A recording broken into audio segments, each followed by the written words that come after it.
So we wanted to find a platform that would help us do all of those things and more. And so we actually looked through a lot. There are a lot of platforms out there that enable you to manipulate 360-degree video and add this overlay of didactic content on it, but they're not equally good.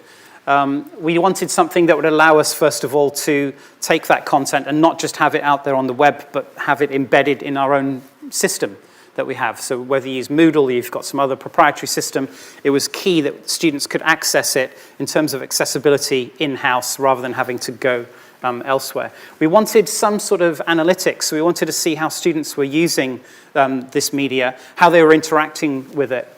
And so that was a key thing, to have some level of data analytics. And that's become very, very useful. We wanted it to be able to handle a broad range of media. We wanted, to have images, text, yes, but also to embed other videos and to embed audio narration and that kind of thing. And even three-dimensional objects. So we went through quite a lot of different platforms, testing them out. There was a good one that was from a Slovenian platform called VAR 360, but we ended up going with one called Uptale, and I'll tell you why in a moment, but this is a quick overview of some of the features of that. You've got a multiple choice question that just pops up, and what's nice about those is they can be timed to a particular moment that's happening in the video.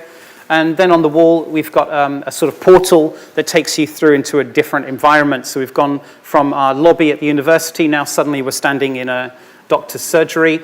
You can embed two-dimensional video, and that just sort of remains flat in perspective on the wall.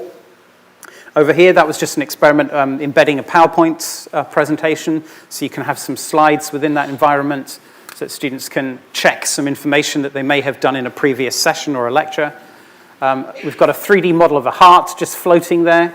We've got some pictures and images, and then we go through into another room, which is sort of a children's playroom.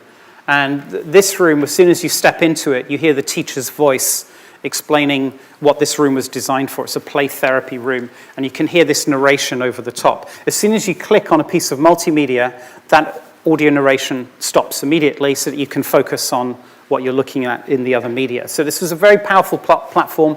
It was very stable, very flexible, and it allowed us to do a lot of different things.